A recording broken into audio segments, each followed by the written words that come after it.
كونغرسمان دينا رورا باكر قالك سباس بو دميتا دايما ريبدا من از بيرو بوچونيتيان بباورات سبارت كردان وبتاي بد جي بشتيكو حكمتا امريكي واوروبيان كردا خواز نكرينا كونفرنس كي ديجي دولتها اسلامي لندن تن رازي بالسروي جبرتشي. Well, over the years it's been clear to me به سالانه بو من زلاله که دوستکی مهیه و ام دکارن پالا خو بدن سر که امریکا دکاره پالا خو بده سر او خلک کرد لوی دبرا جهانی و جده ماشر جهانی دویم دا تانها مپیوندی هبون لی متشت راست که دوی کربا هین نکریه و هینجی خلک کرد بموگری داینه دوی افتشت بگی هدلی هر یکی امریکی لگل که های مجوان نینه های وان جبرجوندین مهیه که دجبریه هزین شر و تاریه دکن لوی پارچه جهانی که ج امریکا حزناکه و پشتی هر تشتکی وان کری ددما صدام حسین داو لگل اوان گروپین اسلامی تندرو که بدلیری لبرانبر وان را دوستن نبونا داخوازه که جعالی امریکا دا که او آماده بند کمبونین گفتگویان دا لسر بابتن گریتای بوان و کمبونا لندن از باورم ایخانتک بولوان از شرم دکم جویه و هیویدارم جارکدن تشتین وها قد دوباره نبن. I believe was a betrayal of good friends and I'm embarrassed about it. And I would hope that it never happens again. چه رنگ پیوندی یعنی چه رنگ تکلیت دخوازی هبن دنیا برای حکومت امریکا یعنی امریکا بگشتی و دنیا برای کردان ده.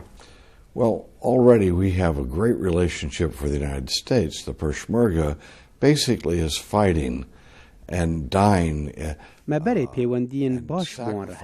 پیشمرگه با آواکی دیار شردکن و دمرن و زحمتین گران دکشینن جبو تک برنا دجمن ولات روج آوا و دجمن امریکا و وان هزین تندروین اسلامین کو و زیان مزن بگی هاندانامه اگر در فتح جوان را پیدا با او دوستن مین کرد باره اوی شر گران هلدگرن چه جوره پیوندی پیوسته هبن لگل ملتکی وها جگردار و دلیر و دوست شمره دوی پیوندین ما بوان را وکو کو او نزیکترین دوست شمره بن وکو چارچوه که نتوی پیناسین بوان ببه انگو دوی ام پیناسین بوان وکو ولاتکی بکن جدیو لکو ام هول بدن وان لگل عراق بهلن دوی ام هاندری وان بکن جبو ولاتکی بناو کردستان که نتنه پارک بج عراقی بله وک همی ولاتین جهانه به but a country that would then be equal with all other countries of the world. باشه تو پشتوانیا دولتا کردادکی دولت کسر بخویا کردان. I believe that the United States must recognize that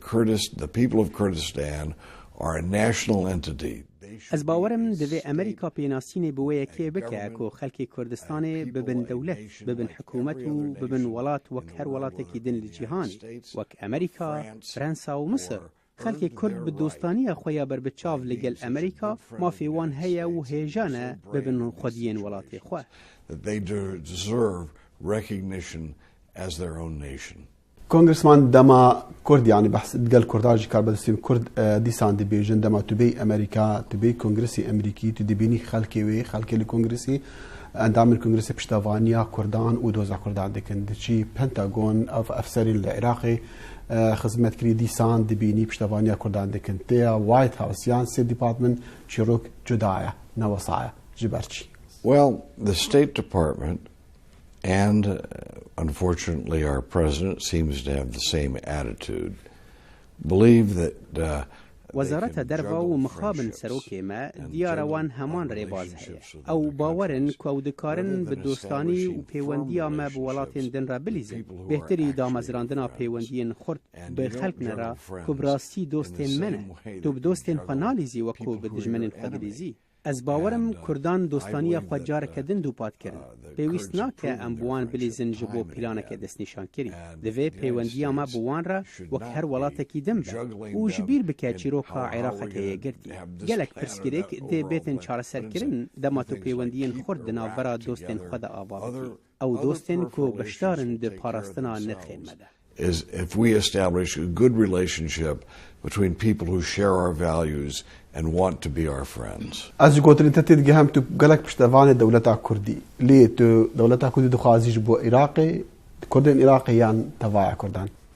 I think that if we have a conference It shouldn't be just about the future of Iraq. There should be a conference about that part of the world. از باورم دما کنگرک هبه پیوسته نتنج بو پاشروجا عراقی به دوی اول دور اوی نافچهی بل جیهانه خلک کرد پیوسته بکیمانی به جمارک مزن نتنی کردین عراقی بلین جهن دنجی ببن پارکش حکومت آخوا و اگر نها پیکانینا اویه که گلکی دجواره و هروها او تشتکی ام دخازن لینکارن بکن جبو ما باشترک و ام بری خوبدن ولاتکی جوان ولاتان و جبو سرخوابوناوی کار بکن و هاجی او تشت العراق البردستينية از وی داخوازی ناکم که همی کرد ببن بشک جوی ولاتی و باش به اگر مکاری با اوه هریما هان جنوب ارگانیزه بکن چمکی دی روجه که پیوستیا مهر به یکی هبه عراق وها نامینه راستی اوه که عراق جهکی داستانیه هاتو بو آوا کرن جعالی داگیرکرین اوروپی دا 105 سالی بره تشتی گرینگ اوه خلکین عراقی و کرجی ایرول سر عردینه از باورم اگر ام بنرینه که بر فرهتر لی تماشکن امی بهتر بره خوابدن راستیا کنها لسر عرده هایی نتشتین که داگیرکران پیک آنی و دی آرمانجه که باشتر بجبو I think that would be perhaps a better goal. Congressman Rara Bakr, راستی جی هندک جارا هزرا هنارتنا سربازان یان جاره کدی هنارتنا سربازان جبو عراق جبو شر تیروریستان تیکرن اگر پیش نیازک واسا کت دنگدانی توی پشتوانی لیبکی؟ Yeah, I don't believe the United States should be sending combat troops. از باور ناکم که پیوست امریکا هزن لسر عرده بشینوی هریما دور جدیو لاوی دوی ام گارانتی بکن و پشتگیر بن جبو وان خلکن کشر دکن و آمادن شر بکن به دابین کرنا داوانچه و گله و روکیت و حتی پشتگیری عزمانی جبو وان لیم پیوستی بوی یکی نینه که ام هزن لسر عرده بشینن و شرکی بکن که شر کسی کی دنه کنگرسمن بری یاد دماهیا سال 2014 پیش نیازک لکنگرسی هبو لسیناتیان ل جبهت النران جبو کوش کاسپی جبو حکومتی کو آلیکاریا کردان بکت بچکی گران بی بغدادیان بی عراقی اریچل وی بریاری هات گهیا کدری. Yes, I have been a co-sponsor of legislation as well as the author of legislation here that would اره از برپرسی هفبش یاسه کیما و هروها دانری یاسه ما کرید ده ام پشتگیری خواج بغدای بکشینن و بشین حریم کردان پیوست حکومت حریم کردستان پشتگیری ما ورگره ندریا بغدای را بله با آواکی راست بو هولیر دیار هر جارا ام هول ددن بریا بغدای را تشتکی بشینن تشتین مدکوین دست دجمنن یانجی خلق جمیدان شرد روین جوان هزین دجمن لی پشمرگیان لحریما کردستان دلریا خود یار کرن لوما او پشتگیریا که دچو بغدای پیوسته بچه جبوان. The aid they want to give to Iraq should be going to those people. بری چند مهان جهانی تراجیدی گلک مزن دید دما ملیتان دولت اسلامی ایریشی دورین موصل کری بتای بدجی دورین کیمانیان سروک اوباما فرمانا ایریشن فرکاندا آلیکاری لیدی سانجی ام دبینن بسادان کچو جنین کمالین اولی بتایبت ازدیان دست داعش و دولت اسلامی دامانه صدان هزار خلق بجوارن حکومت امریکی دیکاره پتر چی بکا جوان را. I think the American people need to understand exactly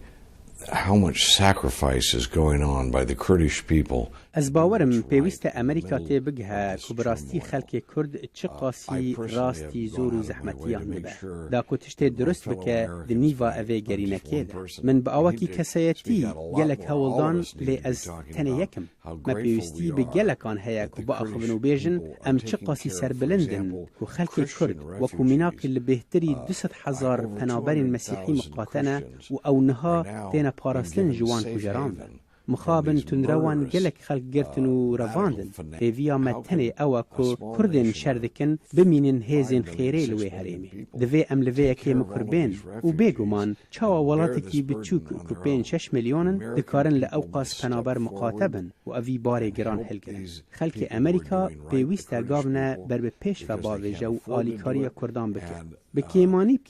اگر ام هیزن لسر عرده نشین لور جبو شر و ام ناکن جی دوی ام پشتریا اوان کسین لور بکن او جی کرد.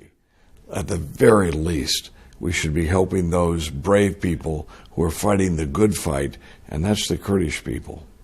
Thank you, Congressman. Thank you so much.